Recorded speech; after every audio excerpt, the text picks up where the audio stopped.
Electric potential due to a point charge. एक important question है, electric potential due to a point charge. Consider here the plus q charge and its electric field around this, and here at the distance, at infinite distance, here the 1 q charge, a small q charge, and its value suppose 1 coulomb. अब यहाँ आप देख सकते हैं कि plus q charge है, there electric field is outward direction, मतलब इसका इलेक्ट्रिक फील्ड बाहर की तरफ होगा। आप सब तरह सेम समझ सकते हैं। तो यह इसका इलेक्ट्रिक फील्ड इसका इस तरफ है। अब we want to find out the electric potential due to a point charge. तो ये प्लस क्यू चार्ज है, मतलब ये प्लस क्यू चार्ज है, मैंने लिया है, उसको टेस्ट चार्ज भी बोलते हैं, टेस्ट चार्ज। अब इस चार्ज को मुझे यहां से कोई पॉइंट पी है, सपोज मैं ऐसा कंसीडर करता हूं, पी पॉइंट यहां पर है, तो इस पॉइंट पर लाना है और ये डिस्टेंस आर है। तो यहां से मुझे यहां लाना हो इस चार्ज को, तो मुझे इसके ऊपर कुछ वर्क करना पड़ेगा, क्योंकि ये पॉजिटिव और ये पॉजिटिव, तो दोनों के बीच में रिपल्शन होगा, तो ये एफ ही रिपल्सिव फोर्स। तो हमें इसको यहां लाने के लिए, मतलब पी पॉइंट पर लाने के लिए, मुझे इस रिपल्शन फोर्स के ऑपोज में फोर्स लगाना पड़ेगा, और इसको हम पढ़े थे एक्सटर्नल फोर्स बोलते हैं, और ये फोर्स उसके ऑपोज में होगा। तो हमें इस चार्ज को यहां से यहां लाना है, तो हमें क्या करना पड़ेगा, वर्क। तो हम ऐसा कर सकते हैं कि in a figure consider the plus q charge at the origin पर मैंने प्लस क्यू चार्ज रखा है। बुक के अंदर ये इलेक्ट्रिक फील्ड वो सब नहीं बताया। तो consider a plus q charge is place at the origin, and here the we want to find out the electric potential at the point P। तो ऐसा लिख सकते हैं, consider plus q charge, इस सोर्स चार्ज भी बोलते हैं, is placed at origin as shown in figure। अब हमें इस चार्ज को यहां लाना है, तो इस चार्ज को यहां लाने के लिए मुझे क्या करना पड़ेगा, वर्क। तो हम बोल सकते हैं work done on a unit positive charge bringing. तो ये कितने दूर है, तो मैं कंसीडर करता हूं कि इंफिनिटी डिस्टेंस पर है। सो मैं ऐसा लिख सकता हूं, work done on unit charge bringing from infinity at point P in opposite direction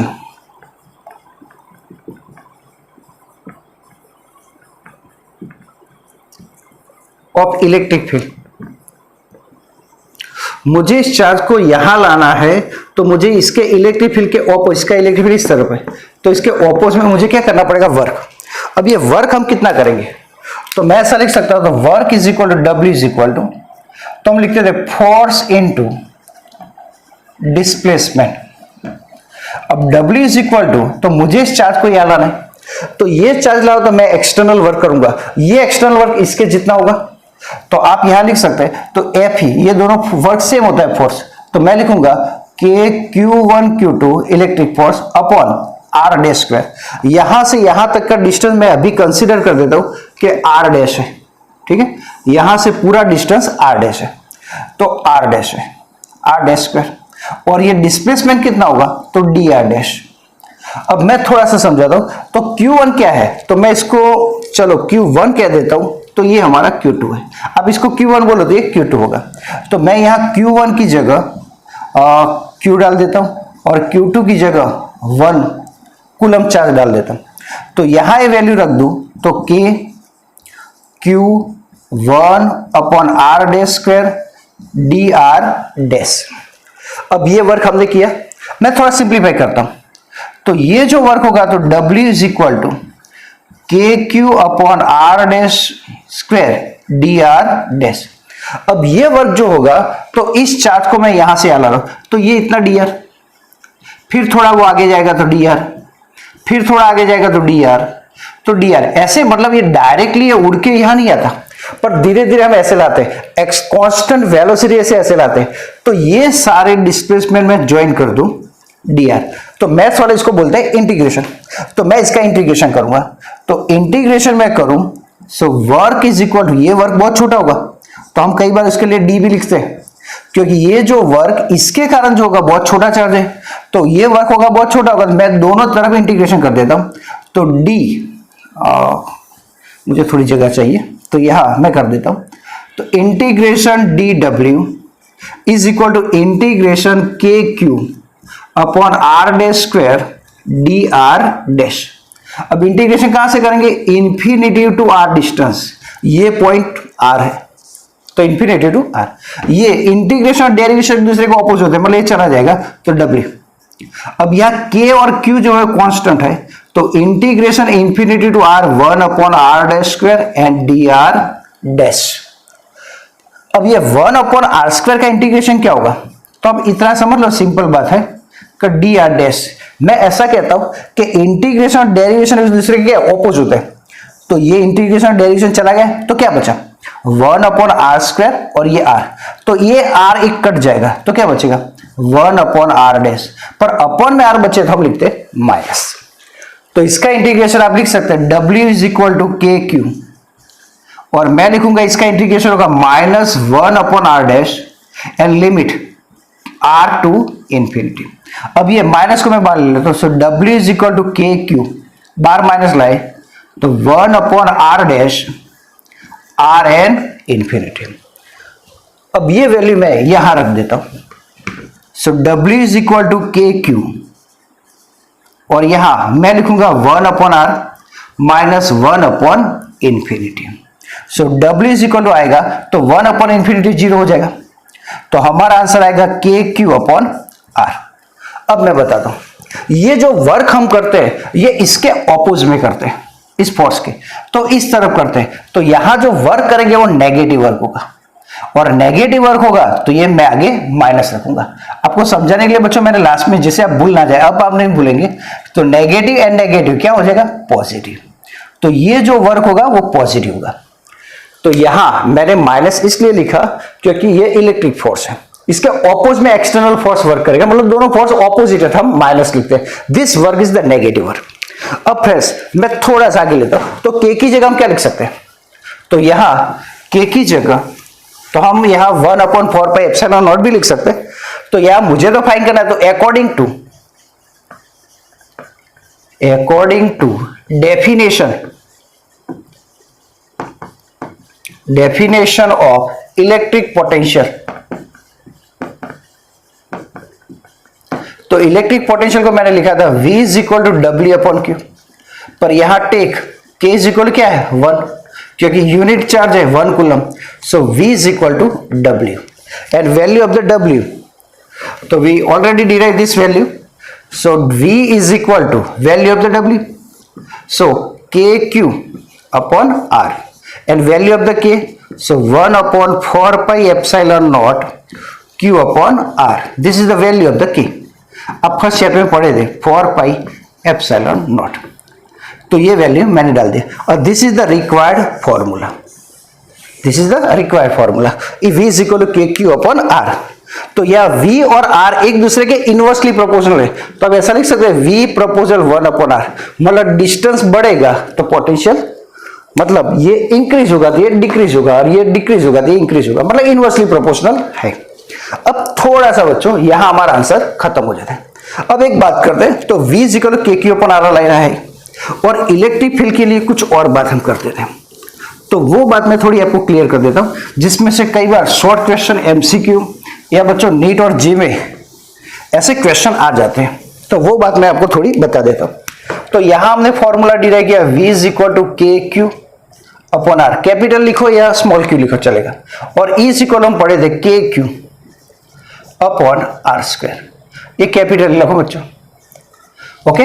अब ये दोनों में रिलेशन क्या है, तो मैं इस ई को ऐसा लिखता हूं K q upon r into r. तो इसकी जगह आप क्या लिख सकते हैं, वी लिख सकते हैं। तो यहां मैं इसकी जगह वी लिख देता, तो E is equal to V upon r. तो वी इज इक्वल हम लिख सकते हैं ई आर, मतलब ई और वी और ई एक दूसरे के क्या है, डायरेक्टली प्रोपोर्शनल है। अगर मैं डिस्टेंस सेम रखूं तो इसका मैं ग्राफ ड्रॉ करूं तो ग्राफ हम ड्रॉ करें ऐसे, तो इन दोनों का मैं ग्राफ ड्रॉ करूं तो ग्राफ कुछ ऐसे आएगा, और यहां मैं आपको वो ग्राफ बता रहा हूं। तो यहां से वी यू आएगा, ये वी का ग्राफ है, और यहां ई का ग्राफ क्या होगा, तो मैं पेन बदल देता हूं जिससे आपको थोड़ा ज्यादा समझ आए। ये ग्राफ ऐसे आएगा, तो ये हमारा ई है, होगा। अब इन दोनों के बीच में रिलेशन क्या है, तो देखो E proportional 1 upon r square होगा, और E V proportional 1 upon r होगा। अब ये दोनों को आपको आसानी से समझ सकते हैं कि अगर आर इंक्रीज होता है तो वी डिक्रीज होता है, यहां आर इंक्रीज होता है तो ई डिक्रीज होता है, पर यहां ई इलेक्ट्रिक फील्ड स्पीड में डिक्रीज होता है क्योंकि आर का स्क्वायर है, और ये धीरे से, ये डायरेक्टली है और इसका स्क्वायर है, मतलब ये ज्यादा आर होगा तो ये बहुत कम है। तो यहां पर एक इनवर्सली प्रोपोर्शनल दोनों के बीच का रिलेशन है। तो आपको बच्चों ये समझ में आया होगा। तो कई बार बच्चों बोलते हैं कि 4 फिगर आपको ड्रॉ करके दियो ग्राफ, और कहा which relation is correct for the E and V. तो ये रिलेशन है वी और ई का, और ये दोनों के बीच का रिलेशन है, या V is equal E r भी लिख सकते हैं। कई बार बच्चों इसके रिलेटेड कुछ न्यूमेरिकल भी आते हैं, तो हमारी बुक के अंदर बच्चों दिया है इलस्ट्रेशन नंबर 1, तो मैं वो बात students, example number 2.1, A. Calculate the potential at a point P due to a charge of 4 into 10 to power minus 7 coulomb located at the 9 centimeter away, या due to the charge 4 located at the distance 9 centimeter। तो पहले बच्चों हमें A find करना है, तो A में क्या लिखा है वो फाइंड करते हैं। तो मुझे क्या दिया है, calculate the potential at the point P due to the charge located at the 9 centimetre. तो यहां कोई P है और यहां कोई चार्ज है, तो इस चार्ज को यहां से यहां मुझे लाना है, तो इसका कितना पोटेंशियल होगा, तो हमें Q दे दिया है, तो 4 into 10 to power minus 7 coulomb. अब यहां बच्चों हमें डिस्टेंस दिया है, तो 9 सेंटीमीटर अवे है, तो centimetre always convert in a metre, 10 to power minus 2 metre. अब मुझे इस चार्ज को लाना है तो इसके ऊपर वर्क करना पड़ेगा, पर हम मुझे पोटेंशियल फाइंड करना था। पोटेंशियल का फॉर्मूला तो V is equal to K q upon are, simple ये बच्चों। तो V इज इक्वल टू मैं लिख सकता हूं, के की वैल्यू आप जानते हैं चैप्टर 1 में 9 इंटू 10 टू पावर 9, ये याद रखना बच्चों के की वैल्यू। Q की वैल्यू दी है 4 into 10 to power minus 7 upon distance मुझे दिया है तो 9 इंटू 10 टू पावर माइनस 2। तो V इज इक्वल टू 9 9 गया, ऊपर बच्चों 4 बचा, अब ये 2 ऊपर जाएगा तो प्लस होगा, तो यहां 11, तो इसमें से 9 में से 7 गए तो 2 बचे, ये और 2 आए तो 10 टू पावर 4 वोल्टेज। तो इतना वोल्टेज होगा, इलेक्ट्रिक पोटेंशियल होगा। ओके, ये 4 आया। अब ऐसा पूछा है, hence obtain the work done in bringing a charge of 2 into 10 to power minus 9 coulomb from infinity to point P। अब इतने चार्ज को मैं इंफिनिटी से P पॉइंट पर लाता हूं, और आगे पूछा है does the answer depend on the path. तो यहां से आप देख सकते हैं कि ये पॉइंट P है, ये पॉइंट P है, और यहां कोई इंफिनिटी पर चार्ज है, कितना है, तो Q is equal to 2 into 10 to power minus 9 है। अब इस चार्ज को मुझे यहां लाना है, तो मुझे वर्क करना पड़ेगा। तो कितना वर्क करेंगे, तो वो वर्क मुझे फाइंड करना है। तो हम वर्क फाइंड करते हैं, तो वर्क का फॉर्मूला पढ़े थे, तो यहां हम जानते हैं कि V इज इक्वल टू ऐसा भी होता है W upon Q। So W is equal to Q and V लिख सकते हैं। So W is equal to Q की value 2 into 10 to power minus 9, और V की वैल्यू ये आई 4 इंटू 10 टू पावर 4 ये आई। अब यहां पर V इज इक्वल आप लिख सकते हैं, तो 4 टू 8 और यहां 10 to power minus 5, work measure in joule. तो ये वर्क आ गया। अब आगे पूछा है does the answer depend on a charge bringing. तो यहां से इस चार्ज को आप ऐसे भी ला सकते हो, ऐसे भी ला सकते हो, कोई ऐसे भी ला सकता है या ऐसे भी ला सकता है। मतलब यहां पे work done by the external force it does not depend on a path. तो यहां इलेक्ट्रोस्टैटिक फोर्स में हम एक्सटर्नल फोर्स लगाते हैं, और हम पढ़े थे पहले में फर्स्ट लेक्चर में कि इलेक्ट्रोस्टैटिक फोर्स वो कंजर्वेटिव फोर्स है, means it does not depend on a path. तो हम लिखेंगे नो, बच्चों हम बोलेंगे work does not depend on path. तो वो पाथ पर डिपेंड करेंगे नहीं। तो यह वर्क उसके, क्योंकि वो कंजर्वेटिव फोर्स है।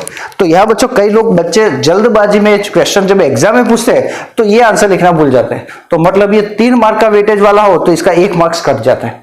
तो यह फ्रेंड्स अब बहुत सिंपल क्वेश्चन है, तो हमने दोनों फॉर्मूले लगा दिए। बच्चों आज के लिए इतना ही। बच्चों हम कंटिन्यूस चैप्टर को देखेंगे विथ एग्जांपल। जैसे जैसे बच्चों बुक में आप 1 बाय 1 एनसीईआरटी की जो आपकी बुक है बच्चों चैप्टर 2 की, तो जैसे वो फर्स्ट थियरी इसके बाद उसका इलस्ट्रेशन है, तो हम step by step page bye page बच्चों जाएंगे, जिससे आपका पूरा चैप्टर अच्छी तरह हो जाए। तो बच्चों आज के लिए इतना ही। Thank you very much, have a good day.